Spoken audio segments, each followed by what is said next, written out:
Welcome to right Bangladesh. আজকে আমরা তোমাদেরকে নিয়ে যাব নতুন একটা ভ্রমণে, নতুন একটা জায়গায়।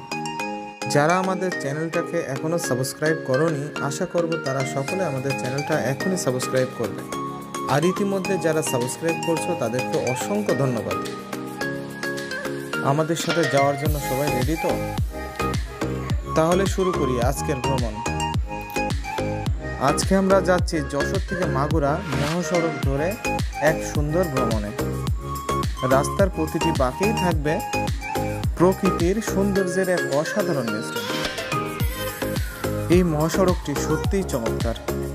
দুপাশের সবুজ গাছপালা আর শান্ত পরিবেশ দেখে মনে হচ্ছে যেন প্রকৃতির মাঝে ডুবে আছি। রাস্তায় চলতে চলতে মনে হচ্ছে যেন এক অন্যরকম অভিজ্ঞতা সংগ্রহ করছি।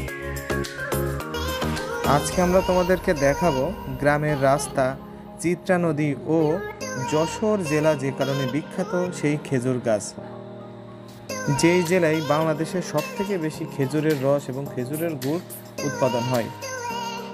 ঠিক আছে, তাহলে আমরা রাস্তার অপরূপ দৃশ্যগুলো দেখতে থাকি।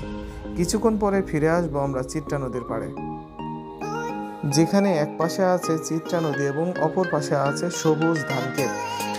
প্রকৃতি যে আসলে কত সুন্দর হয় এটা তোমরা দেখলেই বুঝতে পারবে। ঠিক আছে, তাহলে আমি আর কথা না বলে চলতে থাকি।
এখন আমরা ঢুকছি গ্রামের পথে। এই গ্রামটি তার সৌন্দর্যের জন্য বিখ্যাত। এই গ্রামটিতে যাওয়ার জন্য আমরা চিত্রা নদী ধরে চলতে থাকব। দেখতেই পাচ্ছ কতটা শান্ত আর নির্মম পরিবেশ। কোনো মানুষের যদি মন খারাপ থাকে, আমি গ্যারান্টি দিচ্ছি সে যদি এখানে একবারের জন্য আসে তার মনটা অবশ্যই 100% ভালো হয়ে যাবে। চিত্রা নদী সম্পর্কে তোমাদের কিছু ইনফরমেশন দিয়ে রাখি।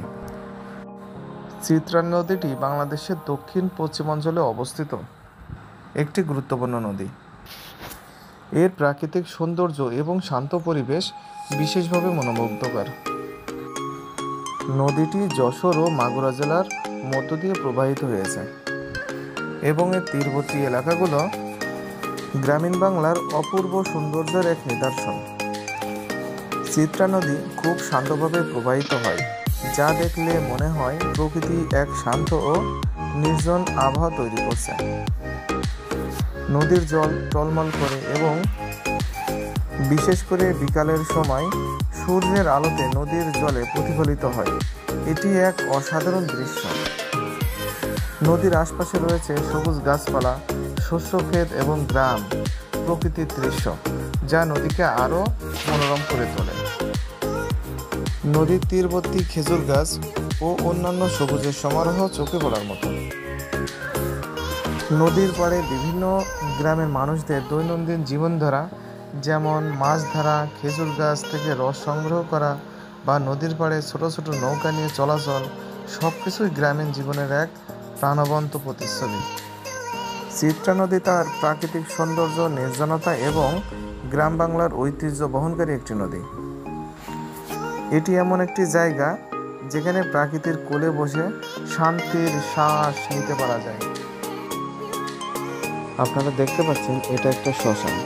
এখানে হিন্দু ধর্মাবলম্বীদেরকে মৃত্যুর পর শেষ কাজ করানোর জন্য নিয়ে আসা হয়। শোনা যায় এখানে রাতের বেলায় অনেক প্যারানর্মাল ঘটনা ঘটে।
যশোর থেকে আমরা যেই জায়গা ভ্রমণের উদ্দেশ্যে বের হয়েছিলাম শেষ পর্যন্ত সেই জায়গায় এসে পৌঁছেছি। আশা করি এই জায়গাটি আপনাদের অবশ্যই ভালো লাগবে। আমি আবার মনে করিয়ে দিই, যারা এখনও আমাদের চ্যানেলটাকে সাবস্ক্রাইব করেননি, এখনই আপনারা আমাদের চ্যানেলটাকে সাবস্ক্রাইব করে নিন। আপনারা দেখতে পাচ্ছেন যে আমার পাশে সবুজ ধান ক্ষেত এবং এই পাশে আছে চিত্রা নদী। একটু পরে আমি অবশ্য আপনাদেরকে চিত্রা নদীটা ঘুরিয়ে দেখাবো। তো আমি একটু বলে রাখি, আমাকে যে ভাই ক্যামেরায় সহযোগিতা করছেন উনি হচ্ছে আমাদের মাসুদ ভাই। মাসুদ ভাই আসলে অনেক ইন্টেলিজেন্ট একজন বয়, উনি খুব ভালো মানুষ।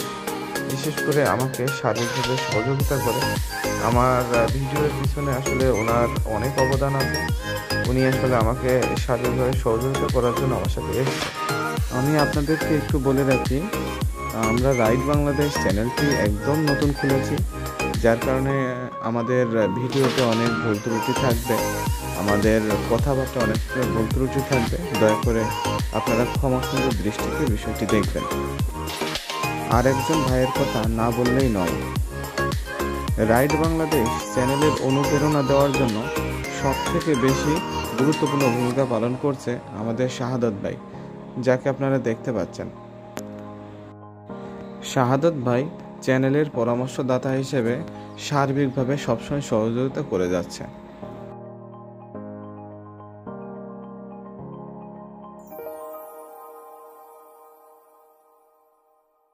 আপনারা দেখতে পাচ্ছেন আমি এখন চিত্রা নদীর সাইডে দাঁড়িয়ে আছি। আপনারা জানলে অবাক হবেন যে এই নদীতে এখনো জোয়ার ভাটা হয়। চলেন আমরা নদীর কাছাকাছি যে একটু নদীটা দেখি।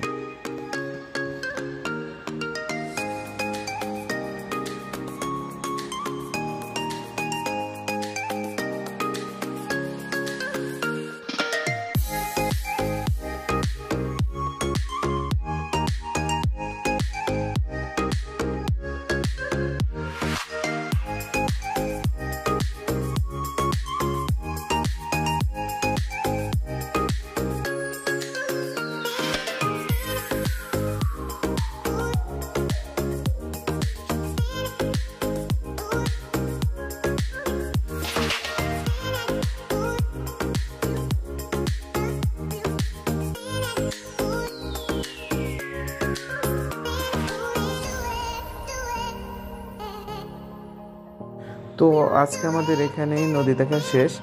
আমরা এখন যাব সেই প্রাকৃতিক সৌন্দর্য, রাস্তার ধার দিয়ে সারি সারি খেজুর গাছ দেখার জন্য। তো আমরা সেই অপরূপ দৃশ্য দেখার আগ পর্যন্ত একটু অপেক্ষা করি।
এই সেই অপরূপ সৌন্দর্যের জায়গা। এই মাঠ এবং এই খেজুর গাছ যেন গ্রামের সৌন্দর্য বৃদ্ধি করেছে, যেখানে আসলে আপনার মন আর ফিরে যেতে মন চাইবে না। দেখেন, এটা যেন এক অপরূপ দৃশ্য। আজকের ভ্রমণ এখানেই শেষ। রাইড বাংলাদেশের সাথে থাকার জন্য সকলকে ধন্যবাদ। চ্যানেলটা সাবস্ক্রাইব করতে ভুলবেন না। পরের ভ্রমণে আবার দেখা হবে। বাই বাই, আল্লাহ হাফেজ।